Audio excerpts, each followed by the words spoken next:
ओम शांति। आज की मुरली से मुख्य पॉइंट्स। पहला है, तुम बच्चों को ज्ञान है, बाप को हम क्यों याद करते हैं। बाप हमको बहुत बड़ी आयु देते हैं। बाप को याद करने से हमारे पाप कट जाएंगे। हम सच्चा सोना सतो प्रधान बन जाएंगे। तुम्हारी आयु बड़ी हो जाएगी। आत्मा कंचन हो जाएगी। याद की यात्रा से सब खाद जो रजो तमो की पड़ी है वह सब निकल जाएगी। इतना तुमको फायदा होता है। तुम स्वर्ग के निवासी बन जाएंगे और बहुत धनवान बनेंगे। तुम पद्मा पदम भाग्यशाली बन जाएंगे। इसलिए बाबा कहते हैं, मन मना भव मामेकम याद करो। दूसरा पॉइंट है, पानी के स्नान तो जन्म जन्मांतर किए, समझा कि हम इससे पावन बनेंगे, परंतु पावन बनने बदले और ही पतित बन नुकसान में पड़े हो, क्योंकि ये है ही झूठी माया। झूठ बोलने के संस्कार हैं सबके। पावन बनकर तो पावन दुनिया में जाना पड़े। शांति धाम और सुख धाम है पावन धाम। अब बाप सिर्फ कहते हैं 2 अक्षर अर्थ सहित याद करो। गीता में है मन मना भव। अक्षर तो पढ़ते हैं परंतु अर्थ बिल्कुल नहीं जानते।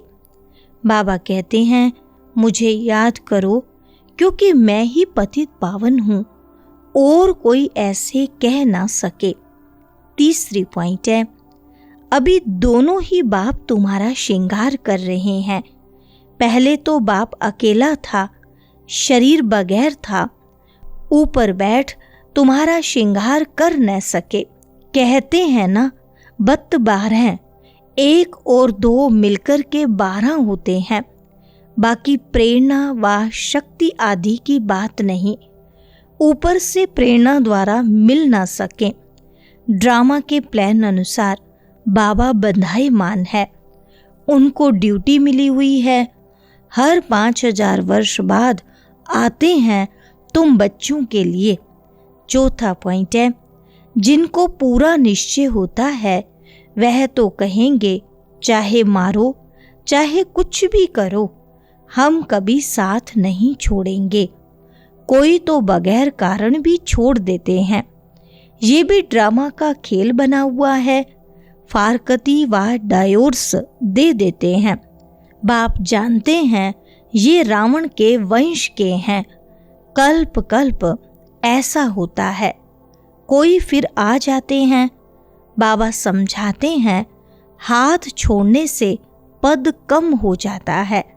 सम्मुख आते हैं, प्रतिज्ञा करते हैं कि हम ऐसे बाप को कभी नहीं छोड़ेंगे, परंतु माया रावण भी कम नहीं है, झट अपनी तरफ खींच लेती है।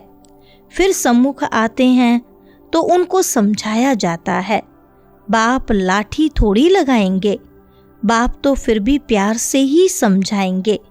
तुमको माया ग्राह खा जाता, अच्छा हुआ जो बचकर आ गए। 5वां पॉइंट है, घायल होंगे तो पद कम हो जाएगा।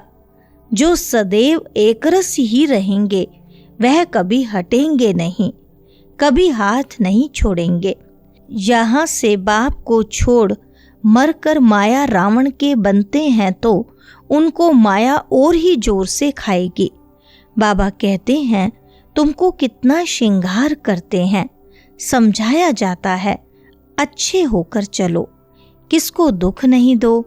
ब्लड से भी लिख कर देते हैं, फिर वैसे के वैसे बन जाते हैं। माया बड़ी जबरदस्त है। विश्व का मालिक बनना है तो कुछ मेहनत भी करनी पड़े ना। 6वां पॉइंट है, सिर पर पापों का बहुत बोझा है और तुमने गाली भी बहुत दी है। बाप को गाली देने से बहुत पाप चढ़ जाते हैं। ये भी ड्रामा में पार्ट है। तुम्हारी आत्मा को भी 84 का पार्ट मिला हुआ है, वह बजाना ही है। हर एक को अपना पार्ट बजाना है। फिर तुम रोते क्यों हो?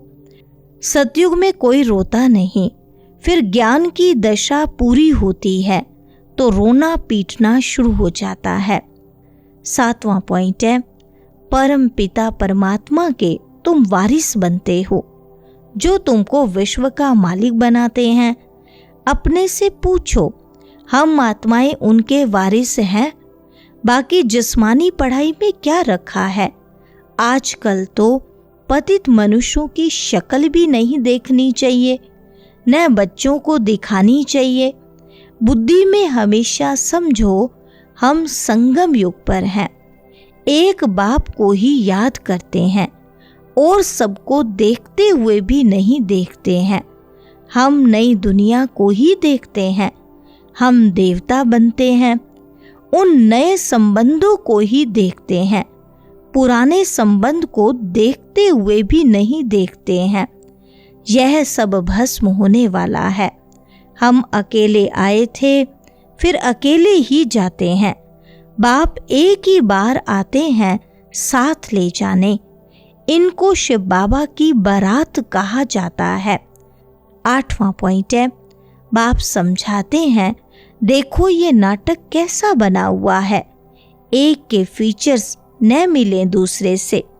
इतने करोड़ों हैं, सबके फीचर्स अलग हैं। कितना भी कोई कुछ करे तो भी एक के फीचर्स दूसरे से मिल न सके। इसको कहा जाता है कुदरत वंडर। स्वर्ग को भी वंडर कहा जाता है ना। कितना शोभनीक है। वह 7 वंडर्स तराजू के एक तरफ रखो, यह एक वंडर दूसरे तरफ में रखो तो भी यह भारी हो जाएगा। एक तरफ ज्ञान, दूसरे तरफ भक्ति को रखो तो ज्ञान का तरफ बहुत भारी हो जाएगा। वरदान है, मन मना भव हो। अलौकिक विधि से मनोरंजन मनाने वाले बाप समान भव। संगम युग पर यादगार मनाना अर्थात बाप समान बनना, ये संगम युग के सुहेज हैं। खूब मनाओ, लेकिन बाप से मिलन मनाते हुए मनाओ। सिर्फ मनोरंजन के रूप में नहीं, लेकिन मन मनाभव हो मनोरंजन मनाओ। अलौकिक विधि से अलौकिकता का मनोरंजन अविनाशी हो जाता है। संगम युगी दीपमाला की विधि पुराना खाता खत्म करना। हर संकल्प हर घड़ी नया अर्थात अलौकिक हो। पुराने संकल्प, संस्कार, स्वभाव, चाल चलन ये रावण का कर्जा है। इसे एक दृढ़ संकल्प से समाप्त करो। स्लोगन है, बातों को देखने की बजाय स्वयं को और बाप को देखो। अच्छा, ओम शांति।